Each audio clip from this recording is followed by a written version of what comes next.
Hello, everybody, and welcome to Tuesday Notary Titans. My name is Jen Neitzel. I'm the creator of Marketing for Notaries, and I am joined by the one and only GOAT herself, Miss Laura Bewer with Coach Me Laura. Hey, Laura. Hey, good morning, or actually afternoon, even on Pacific time. I almost said good morning myself when the Damn, it recording. was 15 minutes ago. Where's the day going? We are also supported this week on this call by Matt Miller, the president of the California League of Independent Notaries. Hey, Matt, how are you today? I'm good, Jen. Glad to be here with all of you once again. I'm so jealous. You guys all got together this weekend in California without me. For Jen Cooper, who's normally here supporting the call, for a training session that she did over the weekend. I've heard fantastic things about it. So to everybody that went, I'm so glad you guys had such a fun learning opportunity this weekend. So I just want to tell you hello. If this is your first time on the call, welcome. Thank you so much for being here. And to everybody watching the replay in YouTube land, hi. We are thrilled that you are getting a chance to hang out with us today. This call, Tuesday Notary Titans, is the nation's longest running free coaching program for notaries. If you can imagine a mastermind room full of experienced professionals and curious learners, we're all here to help each other succeed. That's what you are stepping into on this call. TNT is like the play by play of the notary business. We're here live every week to break down the plays, celebrate the wins, and coach you on strategies that keep you moving forward. We do this by answering any questions that you might have for us. To ask questions, to get in line to ask questions, all you have to do is raise your virtual hand, and you will find that right at the bottom of your Zoom screen. It's a little function there that says raise hand. If you can't find it there, look under the word more or maybe under the word reactions. We prioritize questions by raised hands and then in the chat.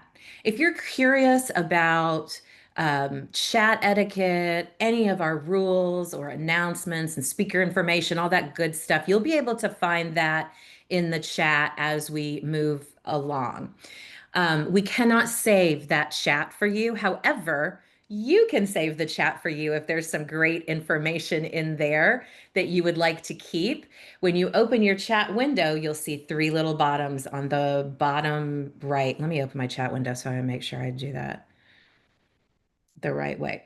Right under the last thing that Matt posted, if you want to save the chat, use the three dots at the top or bottom of your chat screen. You'll see three little dots next to the word bubble. And when you hover over it, it says more.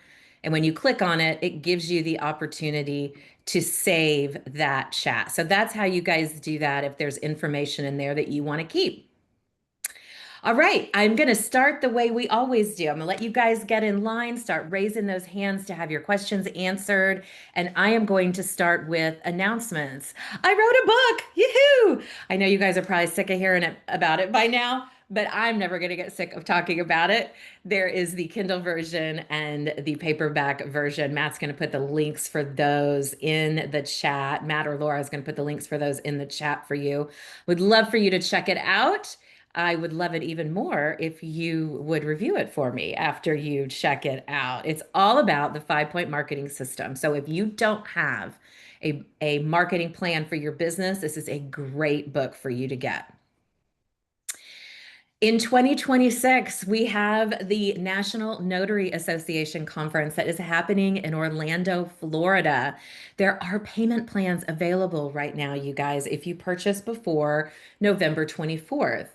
The full pass is $750, or you can buy workshops only for $600. So as long as you purchase your ticket before November 24th, you can take advantage of the payment plan. It's $195 down, followed by 5 payments of $111 for a total of $750 for that early bird pricing. Early bird pricing ends in January, though, so you only have a couple of months to take advantage of that payment plan and that amazing price. Now, Laura, you have recently launched a new video series, and I would love for you to tell us about that really quickly. I'd love to share about that. The new Advanced Specialty Notary video series is available on Coach Me Laura.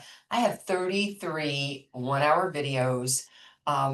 It's 147 for all of them, one-time purchase, but because you're a follower on TNT or you're part of my Laura's Inner Circle, I have a coupon for you. So it's only $99 or $3 per video. And each one is going to be a different take, either on a specialty, on notary skill.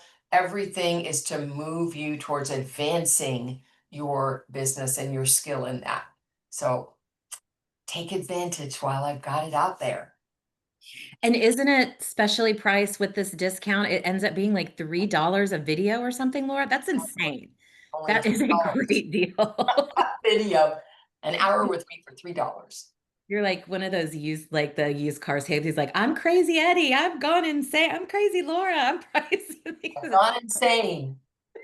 It's a very, very good deal on Laura videos. So you guys need to take advantage of that. And if you saw today or yesterday, actually, my social media post talking about this call coming up, you saw that we had a big, huge, important announcement to make. So here it is. We decided to share this on TNT because so many of you on this call are already certified notary trust delivery agents. This has just been posted in our community group, but I wanted to let you know that we have launched earlier than expected our affiliate program. You can now make even more money as a certified notary trust delivery agent because we just launched this 20% affiliate program. That's $59.80 for the $299 priced program. And school pays you out weekly, so there's no waiting around for that extra money. Now you can share the training that you love with your favorite notaries and make a little money on the side. And I'm excited to hear what you guys are going to do with that little extra money. Are we going to reinvest it in our business? What are we going to do with that little extra money? Maybe save it up, take a vacation or something, um, somewhere fun. You'll have to keep us posted on that. Well, Jeanette is showing us how to get those digital hands raised to ask a question. So, Jeanette in Michigan, why don't you kick us off today with your question? Hi, everybody. Um, I am trying to figure out, I was with Pactima for a run platform, and I decided it wasn't working for me because I wasn't getting enough business and I had to pay that fee every month. So what would you suggest as what would be especially the easiest platform to go on, if anybody has some suggestion for the run?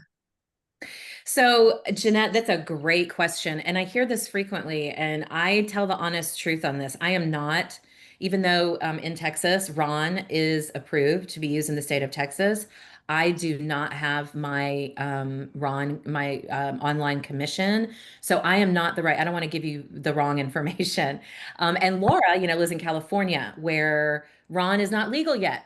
She's got a few years before it becomes legal. So, for all of you guys listening, if any of you are remote online notaries and have a preferred platform that you don't mind sharing with Jeanette, if you could please put that in the chat for her so she can see um, which services you use, and if you would maybe put on there why you like it, why it's your favorite program. Does that help, Jeanette? I'm sorry, I don't want to just tell you something that I've never used before.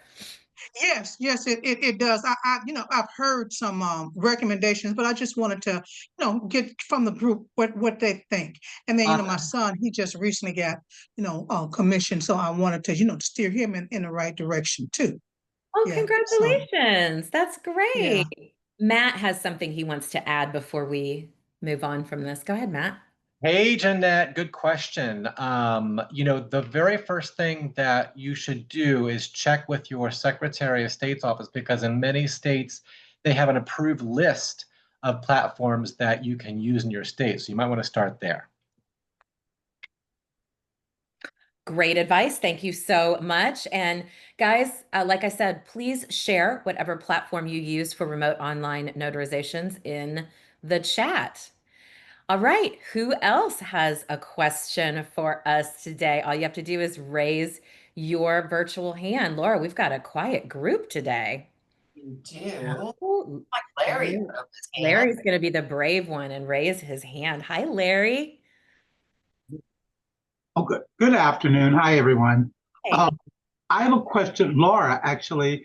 I'm wondering if you could sort of give more details about what goes on in your videos. I think I really need to scrape together the money to get some of those videos because I stumbled into a hospital situation just yesterday and it went all kinds of wrong for me. I didn't even get paid for it, even though it was just a simple power of attorney. And I realized that I went in there like treating it like any other notarization, and the lady involved was not in a good condition. In fact, she told me to get out of her room at the end of it, and it just didn't go well for me. I'm thinking, and most of my notarization work has been through agencies and with like loan signings, that sort of thing. And I realize that if I'm going into general notary work or going to add that, Right. other things that I need to know how to do, because I think I came in with the wrong attitude and irritated her because I was like, "Hi, how are you this afternoon?" And she looked around like, "I'm in a hospital bed. How do you think I am?"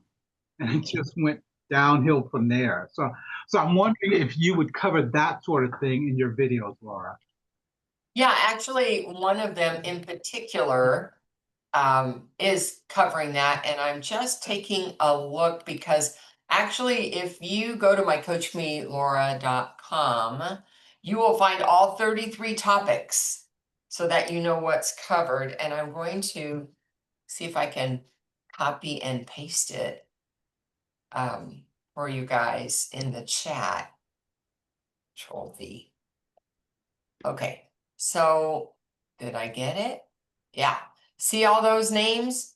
Each one represents a video, and there is one particularly on hospital work. So you can take a look at that. And anybody else who wants to see what are the 33 topics, just go to my website and you can find what all the topics are about. Did you post something in the chat, Laura? Because I don't Yeah, you see. don't see it? Do you Well, see it? oh, you I know don't see. why? Because it's too big. So it didn't, I'm only allowed, oh, it's only a couple that are too, that put me over the edge. So I'm going to, Are you putting the Coach Me Laura link? no, I actually put the topics. Oh, got you. Okay. So let me see. That has your website posted in there, so it will be easy for Larry to find or anybody Okay, else. so there that goes, and I just have to do the last ones. It was like too many letters. Oh my gosh, look at all of these. Yeah, and so I'll put the last ones that are missing. Wow. Control V. So there they all are. But if you want to see them later, you can go to coachmelora.com in my products, and it's $99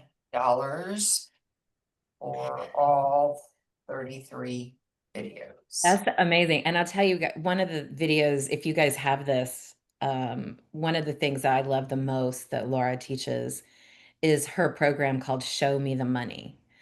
That's And so there. I know I just saw it, and that's why I was like, you guys, if you have it, so Larry, when you get it, when you get this series, make sure you're watching the Show Me the Money. It is a complete and total mind shift on how we pay ourselves. And it has kept me, Laura, since I adopted this strategy a couple years ago when you first shared it with me. It's helped me pay down business debt, but it has also kept me from feeling frustrated that I'm not making enough money, right? Because I'm actually paying myself instead of just reinvesting everything back in the business. And it's just, I just absolutely love it. So if you guys have it, please watch that. Show me the money. Okay. Larry, is that helpful? Awesome. Okay. Now you got all those videos to choose from. Faith in Texas has a question for us. Hi, Faith. How are you? Hello everyone. It's not really a question. This is in regards to Laura's hospital settings video. It helped me with pricing. It helped me because I went to a rehab center at the Memorial Hermann Hospital out here. Watching that video helped me with pricing, how to conduct the notarizations, preparing myself for notarizations, consulting with the medical team, and it helped me in approaching the patient. That video has a whole lot, and I just wanted to say that it helped me out a lot. And so, My yeah. favorite video, thank you, Faith. Out of all 33, that would be my favorite #1 video, because we spent that whole hours for all the different aspects of dealing with hospital work. It is not the same as your other appointments. You really Oh, have yeah. to have a different approach to it. Yeah, had I not seen that video, I would have parked in the parking lot and not added all of that information, like the cost and the time. And the hospital is big. So the rehab center is on the other side of the hospital, and it's a huge hospital. So it helped me to step up my game. Great. That's all I wanted to say. Thank you. Love that. What a great endorsement. Thank you, Faith. Rochelle in Washington. Hi, my friend. How are you today? I am good. I'm awesome, actually. Fabulous. I What can we help you with? well, I don't really have a question. I actually learned something, and I just kind of wanted to share it for people who are on this call who are from Washington. And I don't know if they know this or not, but I had a signing not last week, but the week prior. The client was a stage 5 Parkinson person, and she could physically not sign her name. She Mm, tried. mm, And I found out that there is a law here in Washington that you can sign on a client's behalf. And I went back, I went to her house basically three times, her and her significant others. And I went to the title company and I said, what can I do? And they actually told me the name of the law and what I needed to sign. And so it's RCW 64.08.100. And mhm. the verbiage that I put was that the signature in the acknowledgement was obtained under the authority of RCW, blah, blah, blah. And I put that under my acknowledgement. And then I went to the signing company. I told them what I was going to do. I gave them a copy of the RCW. And they said, and they went back to this lender or to the title company, and they said, go ahead. And that's what I did. I had to do it 12 times. Look at And 12, I had 12 acknowledgements. 12 acknowledgments. Yeah, Handled that like a pro, Rochelle. You looked up the rule, took, you grabbed the reins and controlled the situation with title and the lender. That's fantastic. Matt, you yeah, were nodding, so you're aware of this rule in Yeah, Washington? yeah, it's Yep. called signature by proxy in I was just gonna Washington. say, isn't this just signature by proxy? That's Yeah, just by but it's proxy. one of Yeah. the few states that have it, and you did everything right. You made your statement on the certificate, you cited the law, and you're a real hero, Rachel, because any other notary probably would have dropped this assignment, and may have missed out on whatever transaction that was. And it sounds like it was important. So kudos to Rochelle today. Yeah. Woo-hoo! Go girl. Get it, yeah. girl. Love it. Yeah, and you know what really upset me though is that I went to First American Title, and my dad started that office in Everett, and I asked to talk to one of their escrow officers, and they would not let me.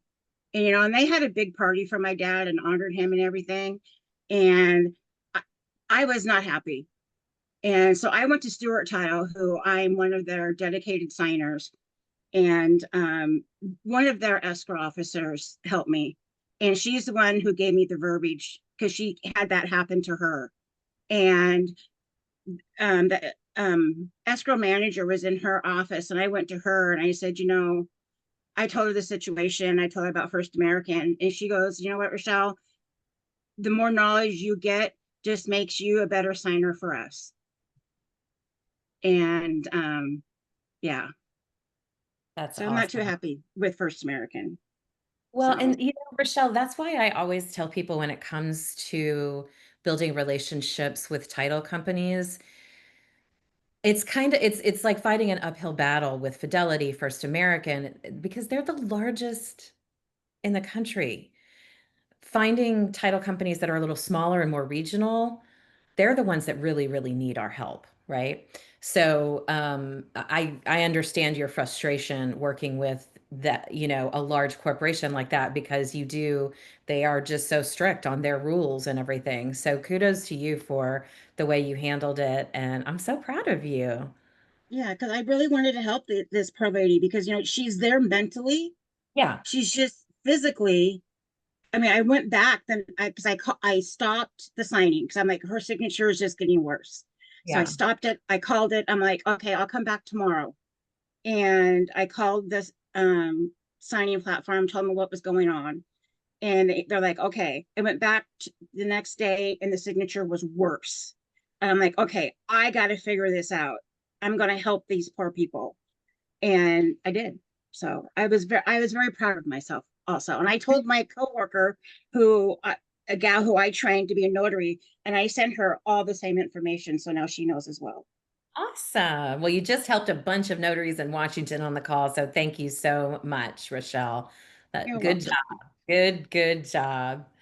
Thank you. No problem. Hey, Asia. Hey guys, first Jen, I got your email. I want to say thank you so much for that email. It really inspired me to get out there, try again, do better. My question is for Laura. Really quick question. I'm sorry if you already said this already. As far as the videos, can I pick and choose which video I want to purchase, or do I have to purchase all of them? It's a set. Okay, perfect. Thank you. You're welcome. Your videos are on fire today, Laura. I hope so. But while we're waiting for more hands, I want to just address something that I think you're going to see addressed more often in the future as states get their hands around it. And that is signers that have disabilities. And in this case, it was the Parkinson's and they weren't able to create their signature. And other cases, it could be vision impairment. There are a lot of different impairments that people have, but they still can be signers to us. And we want to look at any reasonable accommodations that we can make to assist them in getting that done. And something that I just learned, was it August we were in NAS, Matt?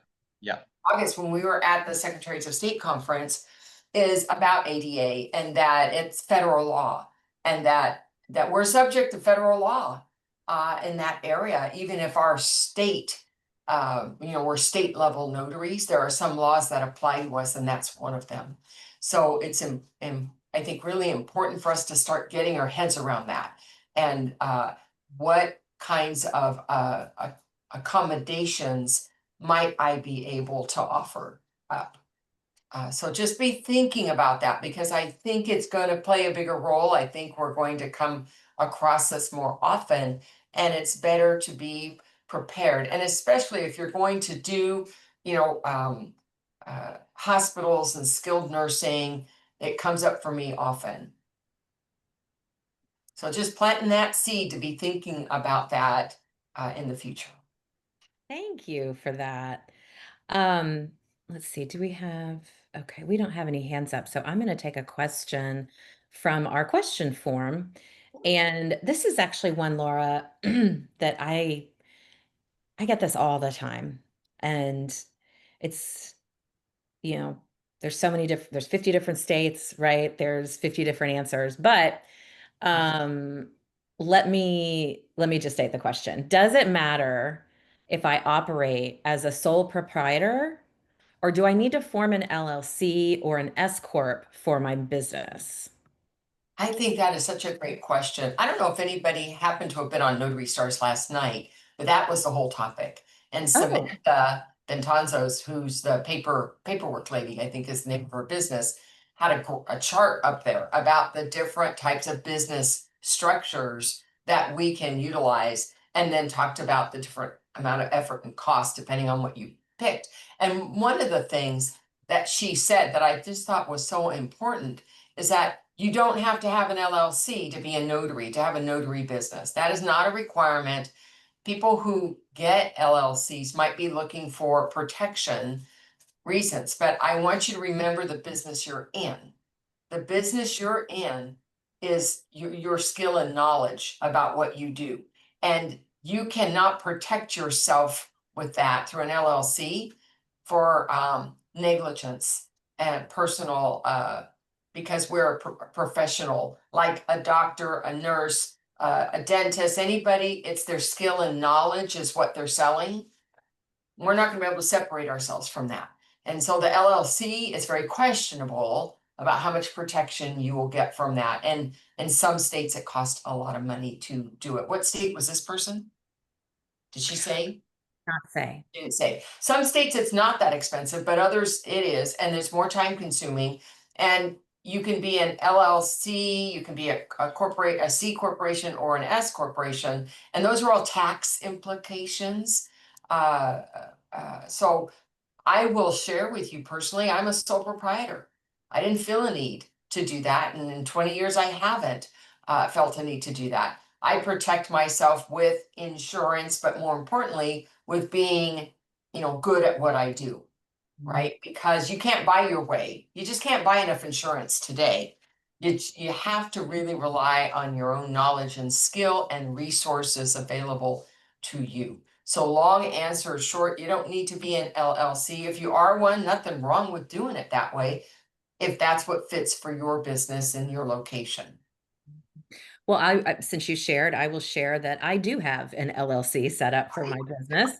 And but I can tell you something, Laura, if I live in Texas, it costs me $300 one time to set up an LLC. It's affordable. It's affordable. In California, however, it's $800 and it's every year. So that makes a difference. So that's why I said it is state, you really want to look at what it's going to cost you. And as Right. the head of your business, you need to weigh the Mhm. financial or the financial responsibilities of being an LLC or an S corp with the cost and what your goal is financially. Um, and this is where my go-to answer for this, Laura, is I always tell people to find a tax advisor, not a tax preparer, not a tax preparer, not a bookkeeper that prepares taxes, but find a tax advisor and set up a consultation for 30 minutes or an hour, whatever they have available on their calendar, and ask them these questions because everybody's personal financial situation is different. And Right. what works for me, you can see plainly did not work for Laura, right? So we made different decisions.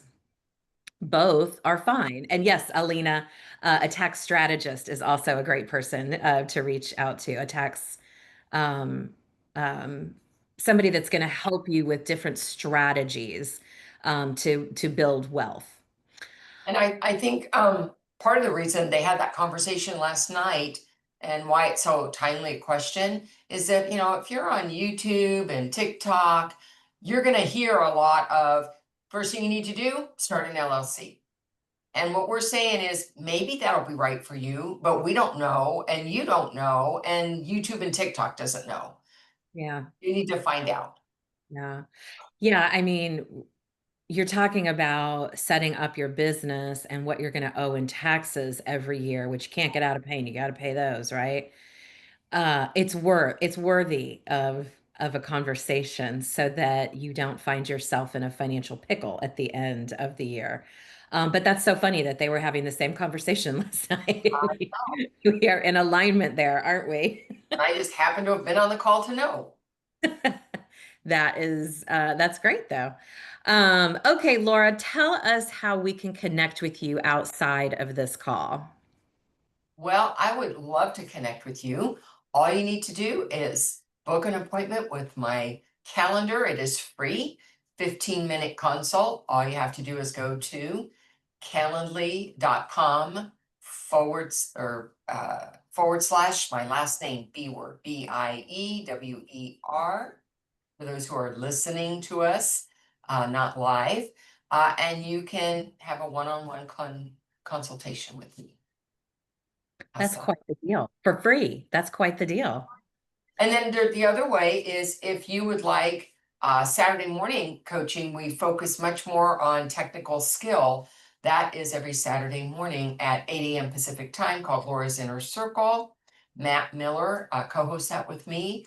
And if you go to coachmelaura.com and on the homepage sign up for it, we will send you a reminder every Friday. Nice. All right, guys, who's got some more questions for us? I know somebody has to have a burning question out there for us. We've just answered everybody's questions, Laura. I have some in my pocket, but I always like to hear what they need to hear. What is it that you're wanting to hear about? Because I can go on about all kinds of stuff and then it doesn't apply to you. So to apply to you. Oh, Anita's gonna be brave today. She's got her hand up. Hey, Anita, how you doing? Good, thank you. How are you all? Good. What can we do for you? I actually have, it's not really a question, it's more like I need a confirmation. Okay.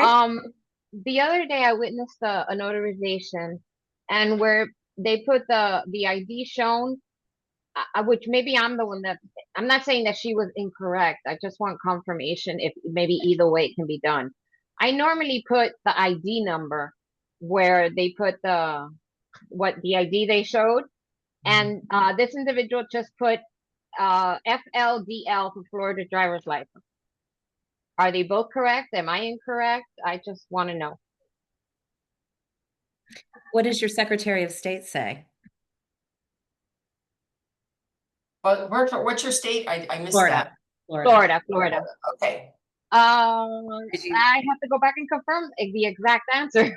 Okay. I would caution putting in any kind of identifying number. I see these certificates occasionally, and I've never put the number. I just put the type of ID, like CA driver license or FL driver license, or right. That's what she did. U.S. passport. But I would be very hesitant to put any kind of personal identifying information on that certificate, because we don't know if that certificate is going to be publicly filed or not, right? So we want to protect the privacy of the signer wherever we can. Okay, that's what I want. I mean, I liked her style better than mine, to be honest. And I just wanted confirmation before I started to do it. Okay, perfect. Thank you. You got it, Anita. Thank you. I just want to confirm that everybody is hearing the same thing. We're talking about ID in two different places. Yep. One is in the journal and the other one is on the certificate. And on the certificate, you would just identify what kind of ID it was with no other kinds of numbers with it. In your journal, unless you're in a state that says don't do it, you would put more information about that ID in your journal. So I just want to make sure everybody heard there were two different things that can be happening with ID. Really great question. Yeah, that's a great question. Thank you for that, Anita. And Joanne in Washington, what can we do for you today? Oh, I had to mute. I know I have questions. I just need to write them down during the week because I forget. But that triggered. And maybe this is, I don't know, Matt, Laura, whoever does apostille. So in regards to that, in terms of putting numbers, and if it's like a POA that's going overseas and the receiving party, they're particular with their information, and the client is saying that the receiving agency wants their passport number in the certificate? Is that something that I've never seen it required in the certificate. However, I've often seen it required in the body of the document. And remember, the document is their business. Their business. They don't care. Okay, well, he was gonna create, because clients can create their certificate to add to their And if it's going to be document. apostilled, you wouldn't add any additional information to your certificate because it'll be rejected for apostille. Okay, well then I guess I'll let them But know they can that. put it in the body of their document wherever they'd like. That's fine. Yeah, But your certificate is your business. gotcha. Okay, thank you. You're welcome. Another good question, Joanne. You need to get a little notebook and carry it around with you so you can write your TNT questions down. Just send yourself an email, then you'll remember. Oh, there you go. That's gonna be a lot. Okay, but thank you for that too. Always have great questions. That's what a business owner needs. One more thing to do, right? Thanks, Joanne. Jeanette, you have another question for us? Yeah, I just wanted to chime in on that ID piece that they were talking about. Yeah. Now, Michigan does not require a journal, even though I do keep a journal. And Smart. I don't, I just put down Michigan ID and I put down expiration and issue date. That's all. I don't put any other, information. Of course, I have the name and address already on there. Now, saying that on my AMROC, Ron, they do require me to put in the numbers of the person's driver's license. But that's something I have to do with That's them. in your journal, right? Where, Jeanette, do No. they require it? Pardon me? Where do they require the numbers? When I'm doing the AMROC on my verification of ID, there's a form in there that I have to fill out. Yes. That, I have to put in that number. And that's But I okay. don't keep You're not talking I don't about keep the journal. You're talking about a form that is one of the documents. Correct. Correct? Correct. Yes. Okay. I just want to make sure everybody's clear because we were talking about journal and certificate, and you're talking about AMROC requiring you to put the numbers, and I want everybody to hear where it is you're putting numbers. And it's in a document that's an ID verification form. And we've seen that just even in paper transactions where I have to identify them and write their information. And there's nothing wrong with that. Sounds like the Patriot Act, for example. Very similar. Yeah. All right. Thank you, Jeanette. And Lucy, tell us where you are calling from and what your question is. Hi, everyone. I am from Florida, and I was just to give a little bit, not actually a question, but for Nida asking about the ID. I've been a notary here in Florida for over 20 years. On the actual form, all you put is the type of identification, and then if you're personally known or where you put the ID is in your journal.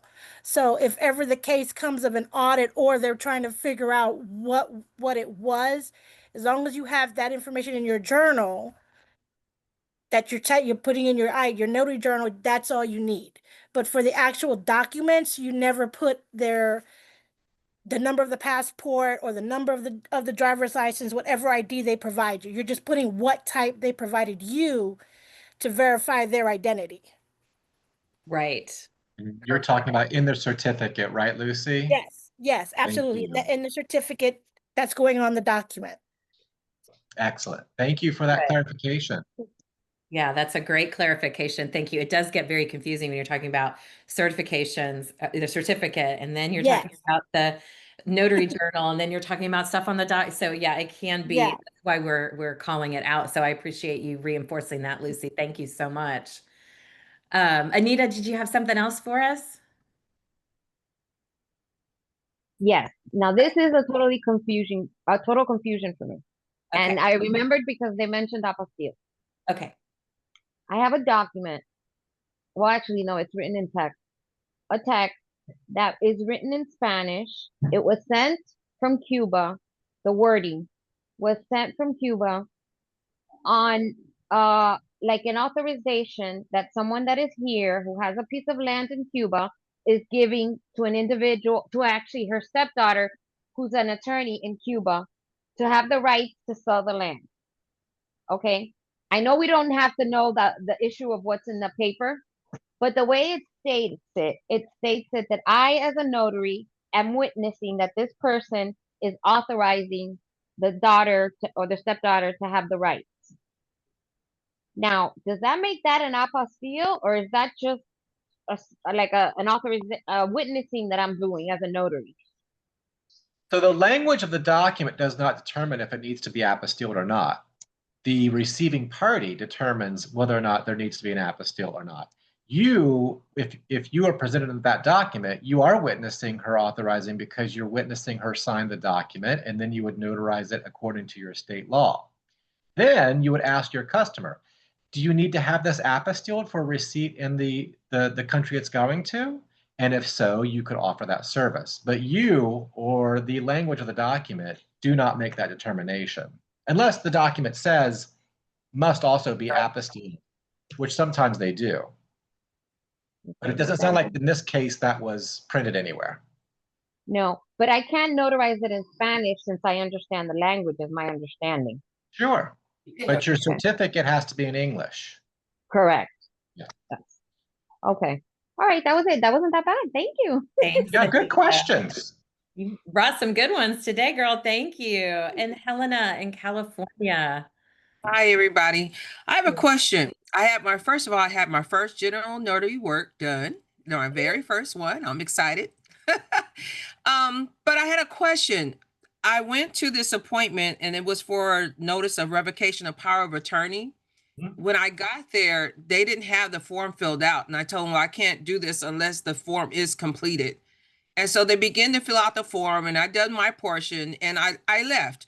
But then I was thinking, because it was an elderly lady and there's a field where it says, it has the county and it says state of California, revoke the power of attorney dated. And then there's the date there, empowering the person's name to act as my agent. So she's revoking this person, but she used the same date that I went out. Was she supposed to actually use the date of her original power of attorney? Yeah. Yeah, see, I'm not supposed to give instructions, so I didn't, and I wasn't sure, so I didn't say anything. What would I have done in that case? Laura? I would have asked, is that the right date? Yeah, I would ask, are you sure that's the date? Because it looks like it's referring to your previous power of attorney. Okay. So I would oppose it, as Matt said, in a question to just prompt her to see if she might reconsider what goes there. But if she doesn't change it, that's not on us. Okay, because I offered, because the person who actually invited me, I offered to ask the lady to verify her information. I'll come back and do it for free. I mean, that's what I kind of offered. I'll come back and do it over for free, no problem. So just have her ask whoever she needs to ask to verify that she completed the form out correctly, especially that dated area, and I will come do it for free. Yeah, if it needs to be changed. Okay. And so with that, I would do a new entry in my book, right? I'm gonna do a whole new entry because it's a whole. Okay, very good. Okay, thank you. Great question, Helena. And congratulations on your first general notary appointment. And I just want to point out that as a brand new notary, you knowing how to handle the situation to go back out there and fix it if they need it, right off the bat, you're developing a long-term relationship with the hiring party. So kudos to you. That is how it is done, my friend. Thank you. You're welcome.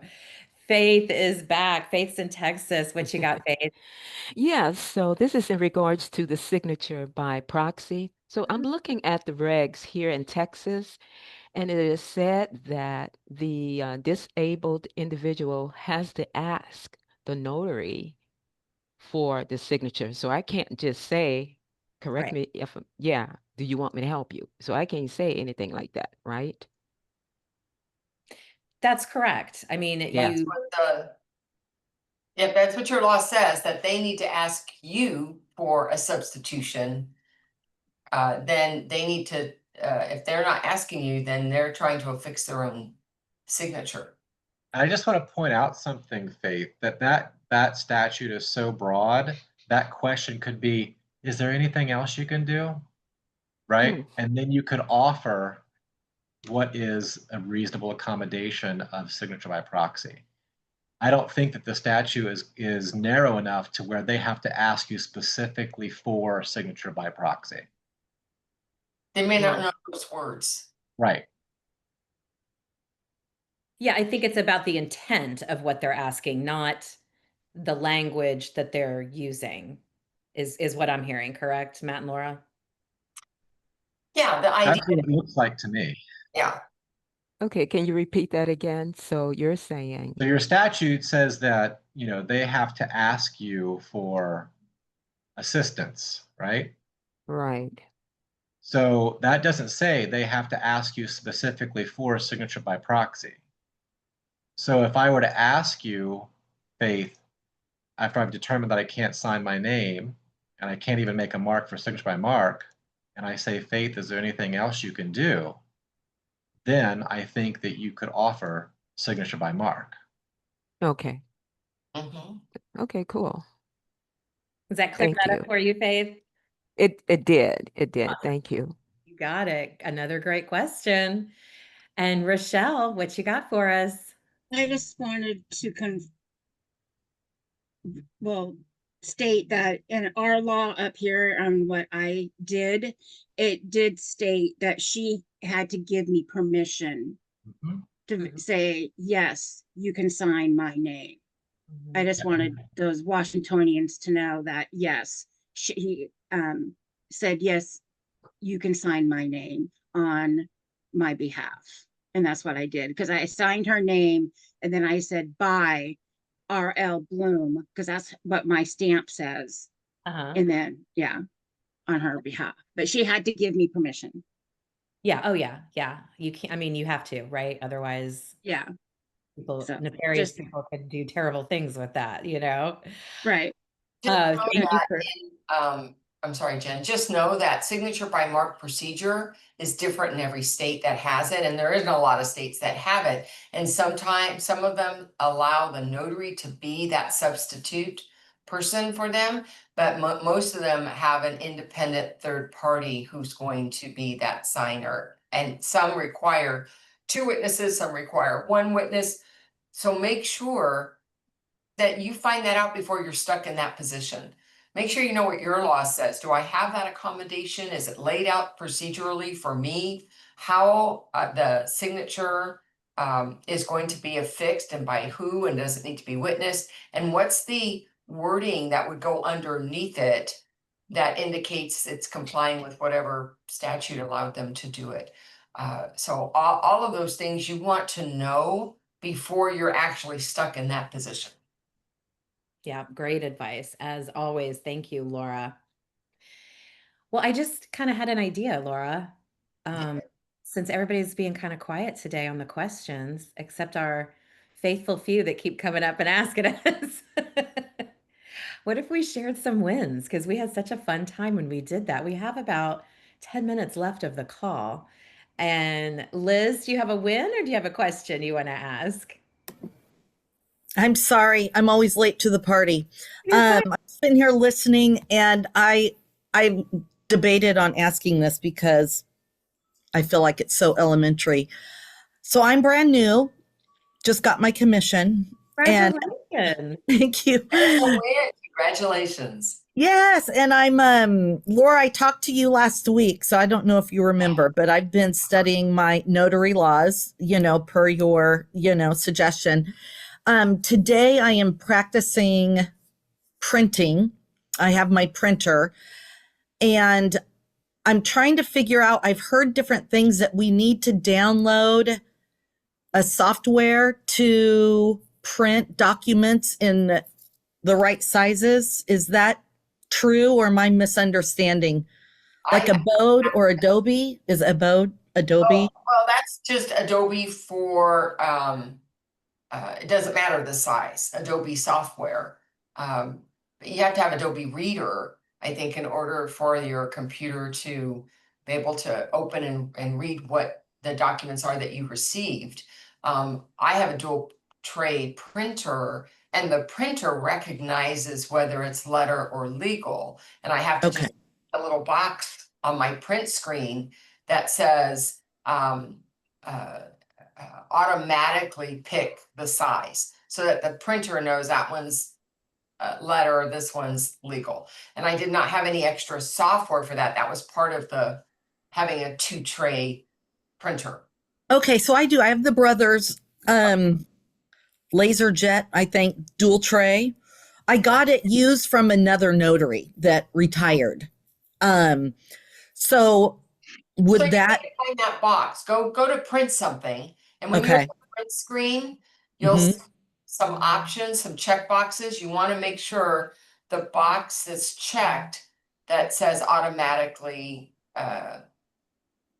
issue by size. Okay. Like that. So that's the case, and I don't need Adobe Reader if I have a dual tray printer. Is that what I'm understanding? You'll need the reader to open up PDFs that come to you. Oh, okay. Okay. That's like for it to open up on your screen. That has nothing to do with the printing itself. The printing is taken care of by the printer. But Adobe Reader. Okay.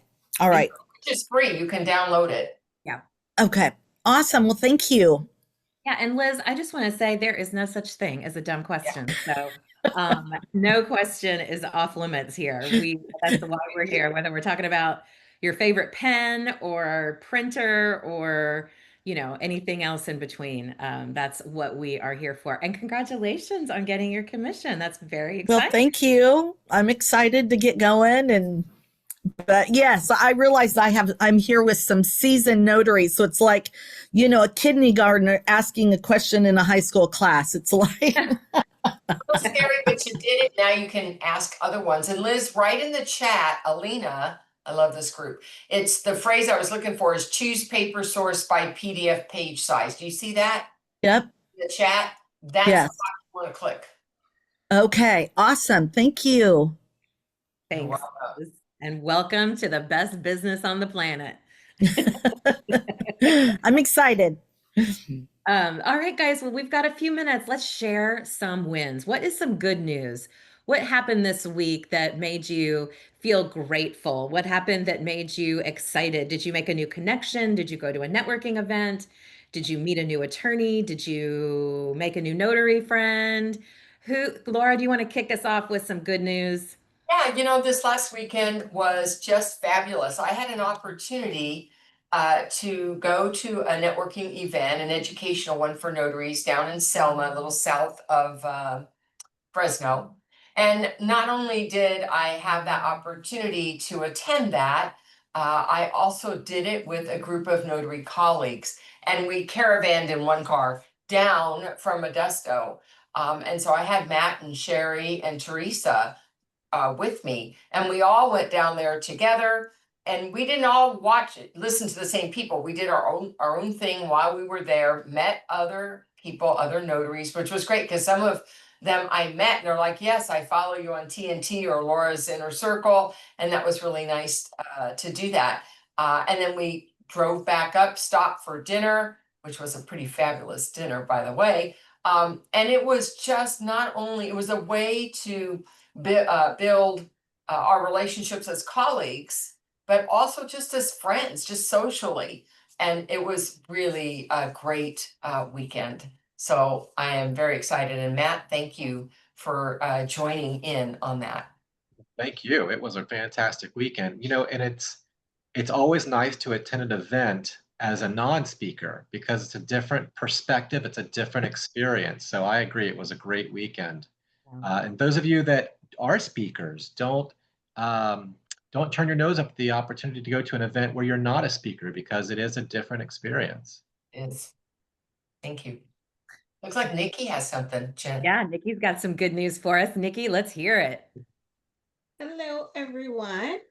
Hi. I actually had the opportunity to go to that networking event, that workshop in Selma, and speak with Laura for a few minutes. Thank you so much for that.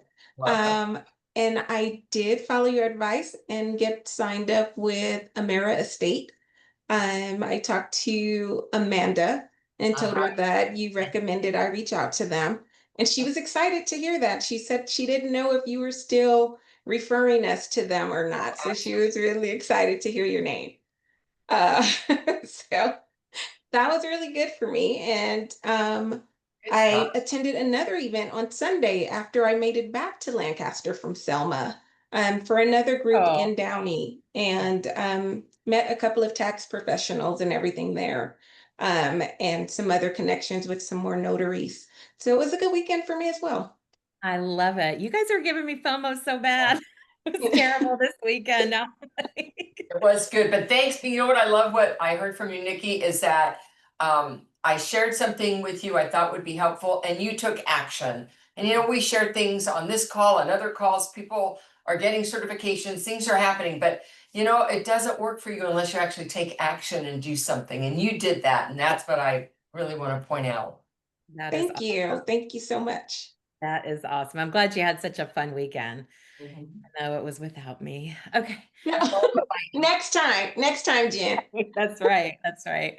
Helena, what's your good news that you want to share? Yeah, I already had a Google page, and I also added Yelp. And so this time I done advertisements, and I had so many calls coming in. It was so many calls coming in. So I'm really excited about that. In addition to that, I had recently met someone in just a common city community leadership class. And I sat next to her, didn't realize she was a notary. So now I know another notary in my little community. She's like blocks down the way from me. She has an office, but she's also mobile. So that way I called her. Once I got all these calls from Yelp, I called her and I asked, well, if there's something that I can't do, can I send them to you? Would you mind me sending them to you? She says, oh, sure. So I love the fact that I was able to network with someone and send work over. If I can't do it, then somebody else can. So I don't leave anybody hanging. So I'm enjoying this. That's great. That is amazing, Helena. And I'll tell you what, it is so important to build relationships with other notaries for that exact reason, so that you can still serve your clients even when you physically aren't there. And you know, if you've been on this call before, you've heard me say, I've actually gotten a 5-star review from a client that I never did any work for. I recommended her to somebody else because I was busy. And she ended up coming back to my page and leaving me the 5-star review. And the next time she needed a notary, she called me. So it's a way to build client trust. And I love that you are right out of the gate getting yourself set up that way. That's amazing. Congratulations. Love it. Love to hear it. All right, last call. Does anybody else have some good news that they want to share with us?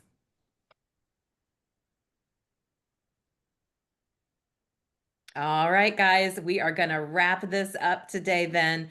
I want to remind you that we have switched up the survey right after this call. So if you wouldn't mind, right when we hang up here, there's going to be a little survey that pops up. Please just it's less than 5 minutes. Fill that out for us. It helps us keep the call relevant and keeps us able to give you what you need on this call. I can't talk anymore today. Whew. Matt, thank you so much for all of your help today. We sure missed Miss Cooper. She'll be back next week. And as always, I'm going to throw it to Laura to close us out. Well, I would just like to leave you with a positive thought for today. And that is, my income is consistently increasing. I want you to tell yourself that. Put it out there in the universe. My income is consistently increasing. Mhm. There you go. Love it. See you guys next week. Bye. Hey, son.